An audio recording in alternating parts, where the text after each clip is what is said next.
ډېر ملګري وایي یاره په رمضان المبارک کې حدیث مبارک دی چې په رمضان المبارک کې الله پاک شیطان وتړي، شیطان تړي، مونږ نه تړي. ګورې ښه یاد ساته مونږ نه تړي، شیطان تړي.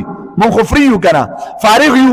په مونږ باندې د شیطان دومره غلافونه راوړېدلي دي، د شیطان را باندې دومره اثر شوی دی، شیطان مونږ باندې دومره لاس والی دی که هغه چېرته الله مړی نو مونږ وایي چې صیب ته بېغمه زه جیل ته مونږ یو که نه، مونږ به یو بل نه راکاږو، راچو به د یو بل نه به ګرېوان، د یو بل لاس، د یو بل سرونه به ماتو که نه. که ته راته وایم نه نو مونږ تا سره دومره عادت یو.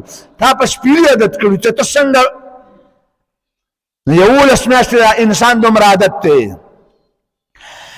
او لنډ مثال یې واله چې د انسان د لاس مات شي نو د 3 میاشتې په غاړه باندې وګرځو، په غاړه وګرځو نو چې کله دې هغه پټه بیا لر کړي نو د ده د لاس بیا هم داسې وي.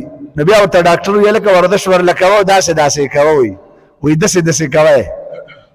مونږ داسې عادت شوي لکه غاړې ماته لاس شوي. د شیطان مونږ 11 میاشتو کې داسې عادت کړي وو چې د رمضان المبارک په دې یو میاشت کې بیا زمونږ تربیت کېږي نه. د رمضان المبارک په دې یوه میاشت کې مونږ په مونځ باندې راوړو نه. د 11 میاشتې په دې 12مه میاشت باندې دا انسان بیا د غیبت نه ته په پړو باندې راکاږه دی، نه صبرېږي، غیبت به کوي، تاویلې به وایي، قسم به خوري، چا پسې به لګیا وي. د رمضان المبارک په دې بابرکته میاشت کې 11 میاشتو کې عادت شوي او عادت پسې یو عجیبه خبره حیران شمه.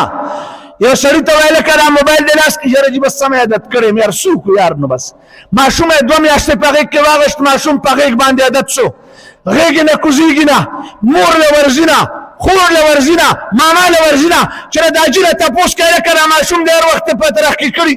یاره جي دا ما سره عادت دی، یاره جي دا مرچکې ولې خورې، یاره جي عادت شوی مې دی، یاره جي ستا راویښته، یاره جي عادت مې دی، هلکه څادر دی هر وخت په اوږه باندې اچولي، یاره جي 2 میاشتې مې وګرځوه بس عادت شومه، یاره دا څپلی یاره دا مې خپې خوږوي، وجه څه ده زه پکې عادت رېمه. حیران په دې یم چې د دنیا په ټولو لانجو کنجو باندې موږ په 2 هفتو 3 هفتو یو میاشت کې عادتېږو.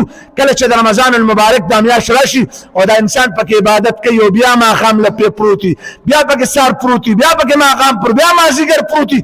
حیران په دې یم چې رمضان المبارک په دې میاشت کې موږ یو میاشت عبادت وکړو، موږ دې میاشت سره اړو عادتېږو نه، د عبادت سره اړو عادتېږو نه، د ذکر سره اړو عادتېږو نه. د خدای تعالی انصاف دا و د رمضان المبارک کې د دې دروغو نه اړو نه، اړو دا عادت موږ ته راځي نه. په خدای تعالی د مینېدو عادت، د الله پاک په ذات باندې د مینېدو عادت، دا عادت موږ ته اړو راځي نه. ماشوم عادت راغی، د موبایل عادت راغی، د څادر عادت راغی، د پالش سپلو عادت راغی، د ټماټرو الوګانو عادت راغی، د مرچکي عادت راغی، د الوګانو عادت راغی، د غوښې عادت راغی. خو که عادت د انسان کې رانغی نو د خدای تعالی د ذات سره د مینې او محبت عادت رانغی. وایي نه عادتېږم. حیران په دې یمه موږ یو سپی وساتو، یو پیشو وساتو، یو چیلی وساتو، یو ګډ وساتو. ما داسې ګډه لیدلې په ایماندارۍ چې په خبرو باندې پوهېږي، هغه ورته وایي راځه دې روانه شي، وایي ودرېږه او درېږي. سپي ته وایي کښېنه نو کښېني، پاسه نو پاسي، ځه نو ځي، خوره نو خوري، نو مه خوره نو نه خوري. خلقو مرغۍ عادت کړې، طوطیانې عادت کړل، خاروګانې عادت کړې، چرچڼې عادت کړې، د دنیا جهان هر شی د انسان عادت کو. خو دا انسان که چېرته عادت نه شو نو د خپل رب سره عادت نه شو. چې رب ورته وایي کښېنه او دی کښېناسته، وایي پاسه او دی پاڅېده. دا د پاڅېدو ټایم دی، دا د خوب ټایم نه دی.